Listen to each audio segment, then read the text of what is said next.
Hello students, welcome to my YouTube channel AM and AC classes। हमारे class में आज का टॉपिक है percentage composition and empirical formula. Chemistry first class 11th chapter number 1। Chapter number 1 कौन सा chapter है? Some basic concept of chemistry. Some basic concept of chemistry ये पहला चैप्टर है और इस चैप्टर से हमने जो टॉपिक सेलेक्ट किया है वो है हमारा percentage composition and empirical formula. तो दो टॉपिक को हमने जो है इस क्लास में डिस्कस करने के लिए सेलेक्ट किया है। तो सबसे पहले हम बात करेंगे परसेंटेज कंपोजिशन पर, ठीक है ना। जो परसेंटेज कंपोजिशन सबसे पहले इसको डिस्कस कर लिया जाए। परसेंटेज कंपोजिशन, परसेंटेज कंपोजिशन क्या होता है इसको बहुत ही आसानी से समझा जा सकता है, ठीक है ना। इसको बहुत ही आसानी से समझा जा सकता है कि परसेंटेज कंपोजिशन होता है कैसे। तो आपको हम बता दें, जैसे आपने एग्जाम दिया होगा तो एग्जाम में एक आपका टोटल मार्क्स होता है और उसमें से कुछ मार्क्स लेकर के आप आते हैं, कुछ मार्क्स आप हासिल करते हैं। जो मार्क्स आपको मिलता है टोटल में से वो आपका ऑब्टेन मार्क्स होता है, ठीक है ना। अब आपसे पूछा जाता है कितने परसेंट रिजल्ट आपका आया, तो आप करते क्या हैं? आप करते हैं obtain marks into 100 divide by total marks. मतलब जो आपका ऑब्टेन मार्क्स आया उसमें आपने 100 से मल्टीप्लाई कर दिया। जो आपका टोटल मार्क्स आया उसमें आपने 100 से मल्टीप्लाई कर दिया और उसको जो है डिवाइड कर दिया टोटल मार्क्स से। तो जो आया वही आपका रिजल्ट परसेंटेज में आ जाता है। ठीक उसी तरह हम यहाँ पर कंपाउंड की बात करेंगे। जो कंपाउंड होते हैं उन कंपाउंड के अंदर एलिमेंट्स होते हैं। जैसे मान लीजिए हमारे पास में यहाँ पर H2SO4 है, ठीक है ना। H2SO4 है तो H2SO4 में हाइड्रोजन है, सल्फर है, ऑक्सीजन है। इस तरीके से जो है कई एटम्स हैं और वो डिफरेंट एलिमेंट्स के एटम। तो अब यहाँ पर जो है इन सभी का परसेंटेज यदि हमें बताना हो इनका परसेंटेज कंपोजिशन क्या है, मतलब हाइड्रोजन कितने परसेंट बाई मास है, सल्फर कितने परसेंट बाई मास होगा इसके अंदर और ऑक्सीजन कितने परसेंट बाई मास होगा। तो आप जैसे अभी अपना रिजल्ट कैलकुलेट किए थे ठीक उसी तरह सबसे पहला काम ये करिए कि इसका मॉलिक्यूलर मास निकाल लीजिए, तो इसका टोटल मास आ जाएगा। अब हाइड्रोजन के जैसे आपको परसेंटेज कंपोजिशन निकालना है इसमें, तो हाइड्रोजन जो है इसका एटॉमिक मास कितना होता है? 1 होता है। 2 हाइड्रोजन से कुल मिला के कितना हो जाएगा? 2 हो जाएगा। तो हाइड्रोजन का एटॉमिक मास टोटल कितना हो गया? 2। तो 2 इंटू 100, जैसे आपने ऑब्टेन मार्क्स इंटू 100 किया था वैसे टोटल मॉलिक्यूलर मास में से इसका जो मास है कितना है? 2 है। तो 2 इंटू 100 डिवाइड बाई मॉलिक्यूलर मास करते हैं। यहाँ पर हाइड्रोजन का परसेंटेज कंपोजिशन। तो इसी तरह से हमें कैलकुलेट करना है, कोई बहुत बड़ी बात नहीं है, बहुत आसान चीज़ है। तो परसेंटेज कंपोजिशन यहाँ पर लिखेंगे फॉर्मूला इसमें और उसी फार्मूले को लेकर के हम लोग डिस्कस करेंगे, ठीक है ना।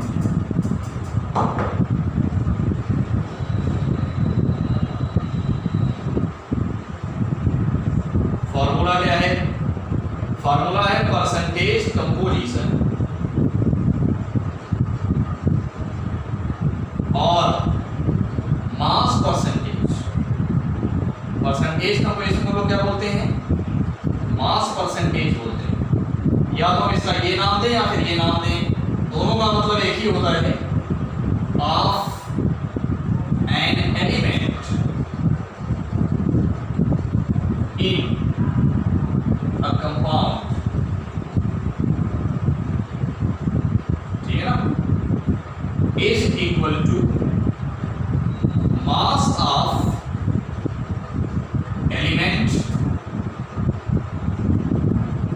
into 100 डिवाइड बाई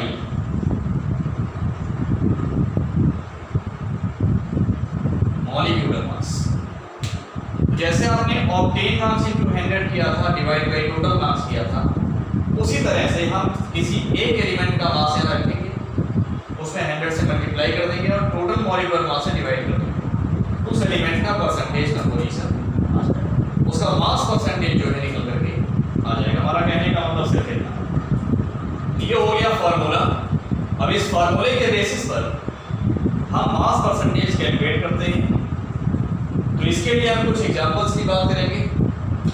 जैसे मान लीजिए हमारे पास में एक एग्जांपल है, छोटा सा एग्जांपल, वाटर। अब आपको वाटर में जो है हाइड्रोजन का मास परसेंटेज कैलकुलेट करना है। तो आप कैसे कैलकुलेट करेंगे? ध्यान दीजिए, यहां पर लगाएंगे mass percentage of H2 is equal to hydrogen का एटॉमिक मास कितना होता है? 1 होता है, तो 1 इंटू 2 कर देंगे। अब इसमें किससे मल्टीप्लाई कर देंगे? 100 से। टोटल मास हाइड्रोजन कितना आ जाएगा? 2 आ जाएगा। हाइड्रोजन का टोटल मास कितना आ जाएगा? 2 आ जाएगा, और उस 2 में 100 से मल्टीप्लाई कर देंगे। मास ऑफ एलिमेंट इनटू 100, ये हो गया। डिवाइड बाय मॉलिक्यूलर मास, तो H2O का जो मॉलिक्यूलर मास वो कितना आता है? इसको आप यहाँ देख लीजिए, हाइड्रोजन का 1 होता है तो 1 इंटू 2 कर दिया, क्योंकि 2 हाइड्रोजन है। ऑक्सीजन का एटॉमिक मास कितना होता है? 16, टोटल कितना आ जाएगा? 18। तो इसका मॉलिक्यूलर मास कितना आ गया? 18 आ गया। तो आप यहाँ 18 रख दीजिए, इसको सॉल्व कर लीजिए। कितना आ गया? 200 डिवाइड बाई 18। अब 18 से तो कैंसिल करिए, 18 बन जाए 18, फिर 18 बन जाए 3, फिर बन जाए कितना आ जाएगा? 11.11%। तो हाइड्रोजन यहाँ कितना आ गया? हाइड्रोजन का परसेंटेज कंपोजिशन कितना आ गया? 11.11%। यही आंसर है। आई होप आपको ये समझ में आया होगा। इसी तरह से आप ऑक्सीजन का भी मास परसेंटेज कैलकुलेट कर सकते हैं, ठीक है ना? कोई भी कंपाउंड हो, उस कंपाउंड में हर एक एलिमेंट का मास परसेंटेज आप कैलकुलेट कर सकते हैं इसी तरह से। ओके, तो इसमें एक्सरसाइज गिवन होगी एनसीईआरटी में, आप उस एक्सरसाइज को करिएगा। यदि डाउट होगा तो आप पूछिएगा। कैसे पूछेंगे? कमेंट बॉक्स में अपने डाउट्स लिख के डालेंगे, तो उस पर अलग से वीडियो बना करके आपको दे दीजिएगा, और आप उसे देख लेंगे तो आपके सारे डाउट्स क्लियर हो जाएंगे। इसलिए अवेयर रहिए, पढ़ते रहिए और अपने डाउट्स पूछते रहिए, ठीक है? हमारा एक टॉपिक इसमें हो गया परसेंटेज कंपोजिशन। अब हम बात करेंगे एम्पिरिकल फार्मूला पर। ये एम्पिरिकल फार्मूला क्या होता है और उस पर किस तरह का कैलकुलेशन आता है, इसको भी समझ लेते हैं। बहुत ही आसान चीज़ है, ठीक है?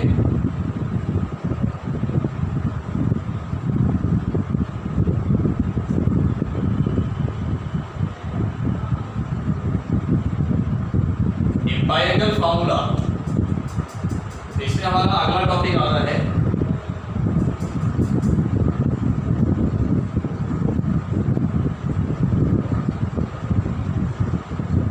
Empirical formula. हम इसको डिस्कस करेंगे। तो एम्पिरिकल फार्मूला क्या होता है स्टूडेंट्स? बहुत ही आसान बात। किसी भी कंपाउंड में जो एलिमेंट का सिंपलेस्ट रेशियो होता है, एलिमेंट के सिंपलेस्ट रेशियो के थ्रू जो फॉर्मूला बनता है कंपाउंड का, उसी फार्मूले को हम लोग क्या बोलते हैं? एम्पिरिकल फार्मूला बोलते हैं, ठीक है? उसको हम लोग क्या बोलते हैं? एम्पिरिकल फार्मूला बोलते हैं। आसान सी चीज है। अब ये empirical formula and molecular formula कैसे कैलकुलेट किया जाए? तो एम्पिरिकल फार्मूला के साथ एक जोड़ जोड़ लीजिए, एम्पिरिकल फार्मूला एंड मॉलिक्यूलर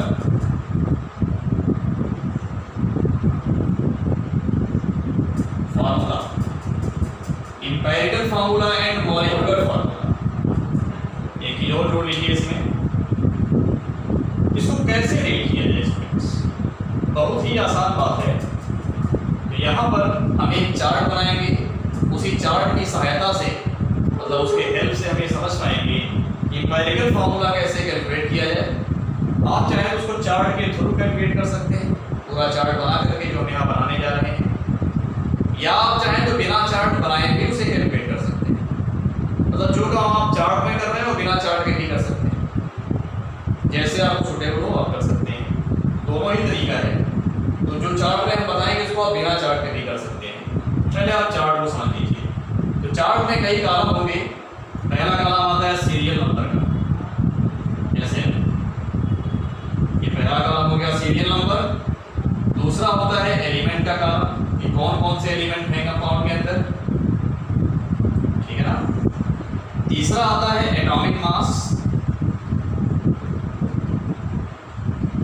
इसका एटॉमिक मास, एलिमेंट का एटॉमिक मास जिसकी बात हम कर रहे हैं, जो यहाँ लिखे जाएंगे। इसके बाद यहाँ पर है परसेंटेज कंपोजिशन,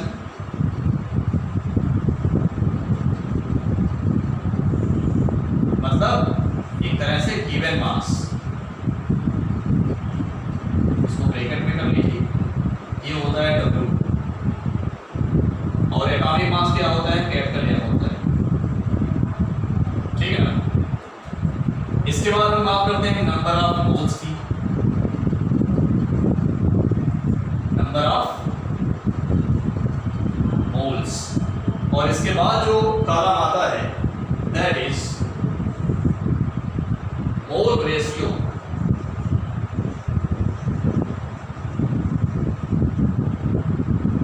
इसके बाद जो कॉलम आता है वो होता है हमारा सिंपलेस्ट मोल रेशियो,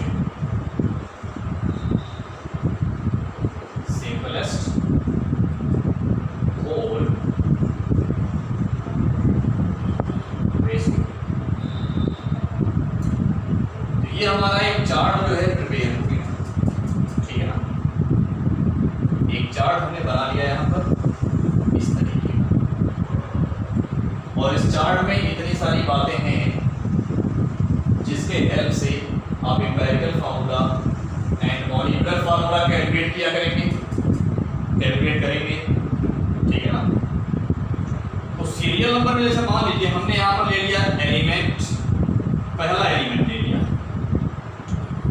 A, दूसरा एलिमेंट ले लिया हमने B, बस हमने दो ही एलिमेंट लिया है यहाँ पे, सपोज दैट। अब कैसे हम करेंगे इस चार्ट को, फिर कैसे करें तो आपको बता देते हैं। ध्यान रखिए जो न्यूमेरिकल लिखा होता है उस न्यूमेरिकल में यदि ये एलिमेंट यूजुअल होंगे, बार बार आ रहे होंगे, बार बार आने वाले होंगे, तो इनका एटॉमिक मास नहीं गिवन होगा, वो आपको याद होना चाहिए। तो हमने एक क्लास में कुछ यूजुअल एलिमेंट्स के एटॉमिक मास को लिखा है, आप वो वीडियो देख सकते हैं, आप हमें उस क्लास में फॉलो कर सकते हैं। तो वहाँ देख लीजिएगा किसका किसका हमने लिखा है, उनका तैयार कर लीजिए। यदि तैयार है तो अच्छी बात है, नहीं तैयार है तो वो वाला वीडियो क्लिक करके देख सकते हैं। तो एटॉमिक मास आपको याद होना चाहिए जो यूजुअल है, और जो यूजुअल नहीं होते हैं, जो कभी कभी आते हैं, मतलब बहुत ही रेयरली आते हैं न्यूमेरिकल्स में, उनका एटॉमिक मास न्यूमेरिकल में गिवन होता है, ठीक। तो आपको घबराने की आवश्यकता नहीं है। तो इनका एटॉमिक मास यहाँ पर हो जाएगा। तो एटॉमिक मास कुछ हो सकता है, मान लो उसने ठीक कर दिया, इन दोनों का एटॉमिक मास आपको मिल गया। अब ये वाली जो बात है न्यूमेरिकल में मेंशन होगी, ऑलरेडी मेंशन होगी, ये भी कुछ ना कुछ गिवन होगा। ये परसेंटेज में हो सकता है, बिना परसेंटेज में भी हो सकता है। परसेंटेज में हो या फिर बिना परसेंटेज में, उसको आप W ही मानेंगे। किसमें मानेंगे, ग्राम में। यदि किलोग्राम में दिया होगा तो उसको आप ग्राम में चेंज कर लेंगे, ध्यान रखिएगा, क्योंकि आपको यहाँ पर क्या निकालना है, नंबर ऑफ मोल्स निकालना है। नंबर ऑफ मोल्स का मतलब क्या होता है, N। तो N इक्वल टू आपने पढ़ा है W/M। स्मॉल w क्या होता है, M होता है, क्योंकि दोनों बातें हमको मालूम है। M हमें यहाँ से मिल गया, हमने M को यहाँ रख दिया, W यहाँ मिला, W को हमने यहाँ रख दिया, ठीक है ना, तो N आ गया। उसी प्रकार इसका भी नंबर ऑफ मोल्स निकाल लेंगे W/M से, इसका भी गिवन है। अब ये नंबर ऑफ मोल्स आ गए। अब क्या करना है आपको, आगे वाले कॉलम में मोल रेशियो निकालना है। तो आपने यहाँ नंबर ऑफ मोल्स निकाला है इसका और इसका, ये दोनों बराबर नहीं आएंगे, दोनों इक्वल नहीं होंगे। एक की वैल्यू ज़्यादा होगी, दूसरे की वैल्यू कम होगी।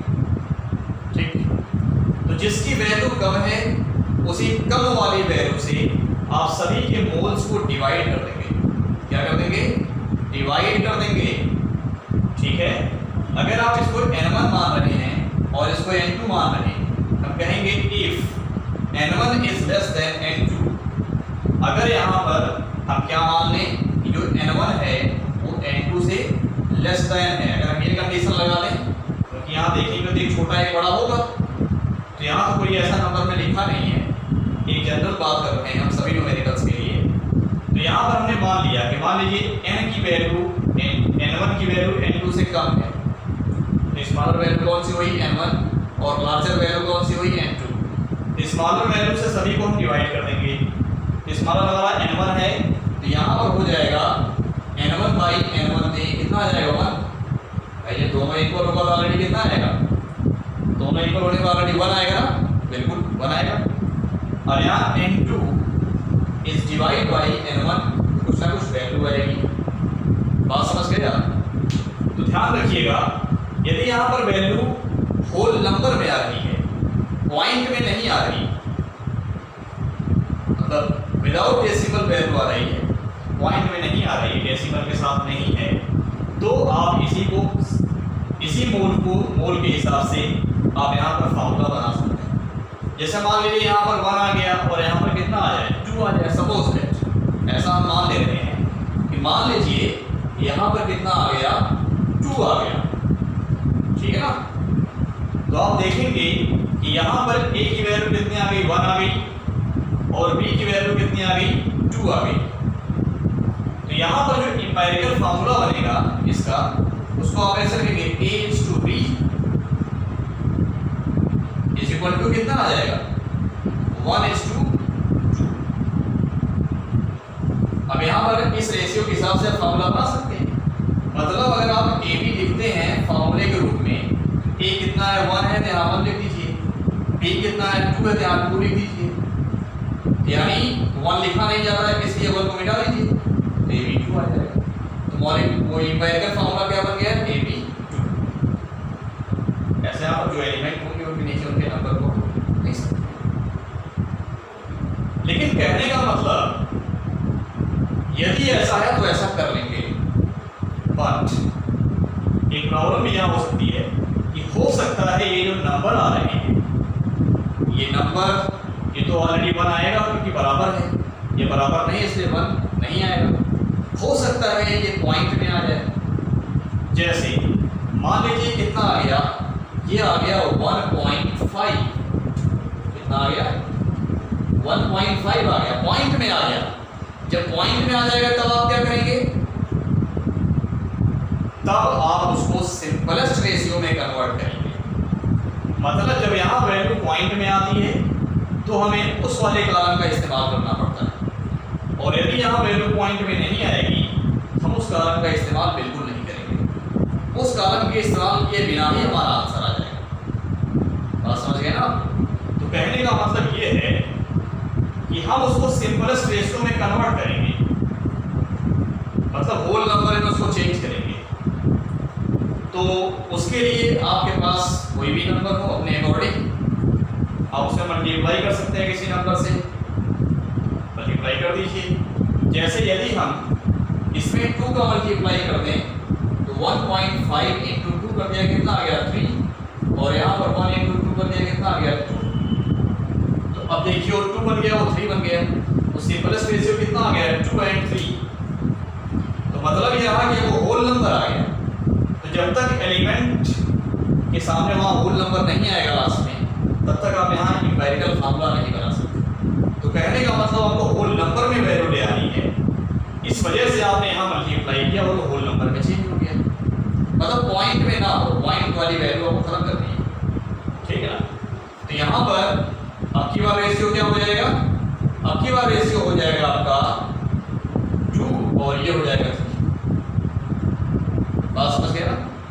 ये 2 और ये 3।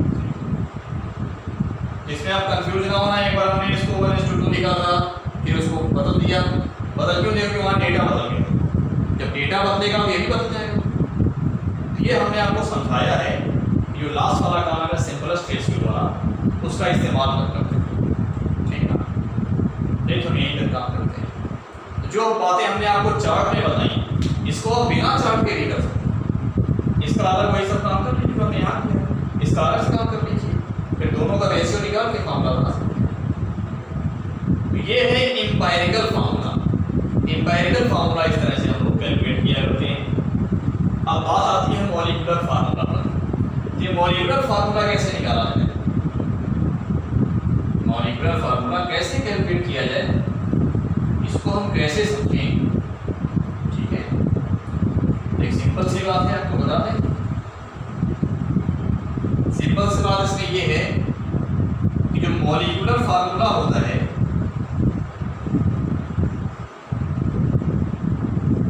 Molecular formula is equal to होता है n इंटू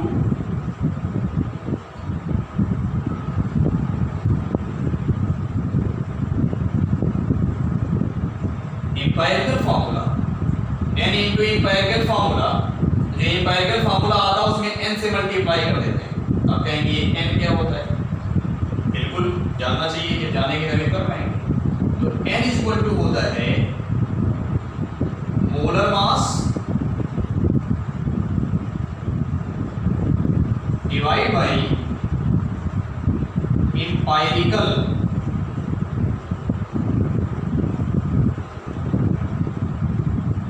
फार्मूला मास। तो ये हो गया आपका n की वैल्यू। तो n इज इक्वल टू होता है molar mass into empirical formula mass. ये करके आप n की वैल्यू निकाल लेंगे, यहाँ रख देंगे तो मॉलिक्यूलर फार्मूला आ जाएगा। अब ये मोलर मास क्या होता है, ये कहाँ मिलेगा आपको, ये न्यूमेरिकल में गिवन होता है। न्यूमेरिकल जब आप पढ़ेंगे तो उसमें ये गिवन होता है, ठीक है। एम्पायरिकल फार्मूला भी ये चार्ट है, इसको ध्यान से पढ़िए और इसको अप्लाई करिए, न्यूमेरिकल सॉल्व करने का प्रयास करिए और हमारी अगली वीडियो आने तक इंतजार करिए। उसमें हम इनवर्स बेस्ड न्यूमेरिकल को लेकर के थोड़ा सा डिस्कशन करेंगे। एम्पायरिकल फार्मूला पर न्यूमेरिकल आपसे पूछा जाता है, फाइनल एग्जाम में भी पूछा जाता है, फाइनल एग्जाम में भी पूछा जाता है और टेस्ट वगैरह में पूछा जाता है। ये बहुत ही इंपॉर्टेंट टॉपिक है, इसलिए इस पर हम न्यूमेरिकल लेकर के थोड़ा सा प्रैक्टिस करेंगे और उसको हम इसके अगली वाली वीडियो में डिस्कस करेंगे। इस वीडियो में इतना ही स्टूडेंट्स, ओके। इसको आप पढ़िए, समझिए। यदि हमारा वीडियो आपको अच्छा लग रहा हो, ये सब बातें समझ में आ रही हो, तो आप यदि पहली बार देख रहे हैं इसको तो हमारे चैनल को आप सब्सक्राइब करिए, लाइक करिए, शेयर कर दीजिए इसको और बेल आइकन को प्रेस करना ना भूलिए। यदि आप बेल आइकन को प्रेस कर देंगे तो जैसे हमारी न्यू अपडेट आएगी वो आपको तुरंत मिल जाएगी। कोई भी क्लास आपसे मिस नहीं होगी, आपको हर क्लास मिलेगी। इसके लिए आपको केवल करना होगा हमारा बेल आइकन प्रेस करना होगा और सब्सक्राइब करना होगा। ओके, जय